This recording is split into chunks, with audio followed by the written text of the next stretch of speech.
The trouble with rectangles, if you're building construction, is they're not very stable, so they can tend to twist like this. So you often want to put a brace across, probably even 2 braces, and this will actually give the structure some rigidity.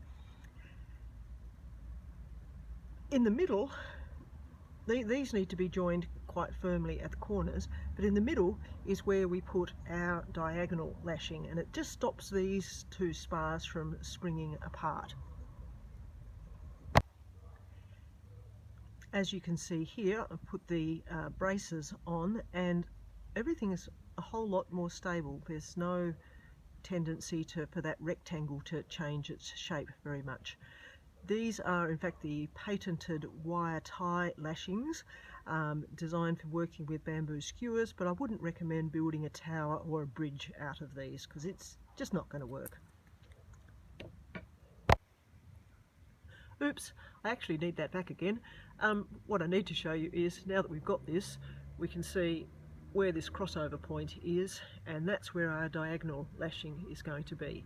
It's not particularly a structural knot, it's just to keep these organised. If you've got diagonals sort of running across in 3 dimensions, say from the bottom of something to the top of something in an opposite corner, and across underneath a table from the other corner to the top of the other corner, they might sort of cross in the middle, and you might want to do a diagonal lashing to bring those spars together. And so the diagonal lashing is what we're going to do here. And so what we have to appreciate is, for me, it's a bit tricky because my diagonal spars here are not anchored. In real life, if you're doing this, you've already got your spars tied to the rest of your structure. It's just this diagonal bit that you're taking care of. It's certainly not the first knot that you're going to tie. What we're going to do is to work north and south first, and then east and west, or top to bottom and then side to side. And we start with a timber hitch, and we probably haven't done one of those for any particular reason before now. So a timber hitch is basically just wrap your rope around the rope.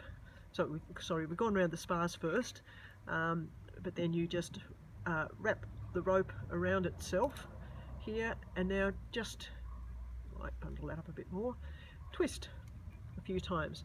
And so in effect what we've put is a sort of slip knot without actually tying anything strong there.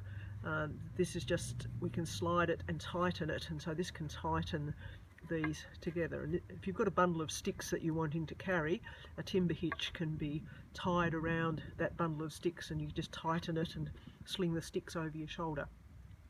So and to sort of keep it strong, you probably should go as our next manoeuvre to go back on it, because that'll keep the tightness happening.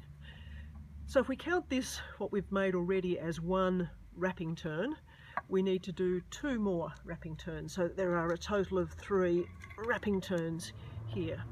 So here's number 2, keeping them tight, and here's number 3, like that. Okay, so, and we've been doing those north to south like that, or top to bottom.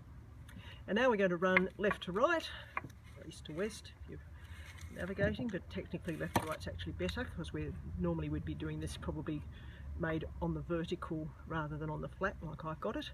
So left to right, 3 wrapping turns.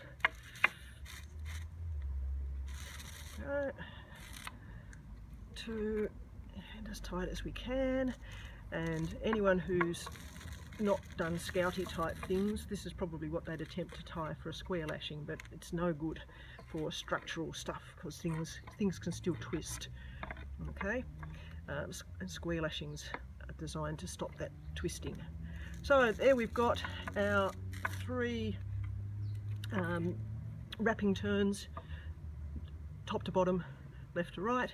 Now we need to do regular frapping turns, so that's what happens next with our lashing. So that's going to go around between the 2 spars. We just need 2 of those. So, and pull tight, because tightness is awesome and needed for strength. 2, and There we go, 2 turns. And I think if you've been watching lots of these videos before now, you'll probably know how we're likely to finish off. So we need to finish off with a couple of half hitches. So around and through, there we go, like that. And then go working away from our lashing, around and through again, but jamming it up tight against that lashing. And you may even want to put a third half hitch just for security and just for if you've got heaps and heaps of rope like I seem to have. Okay, and that is a diagonal lashing.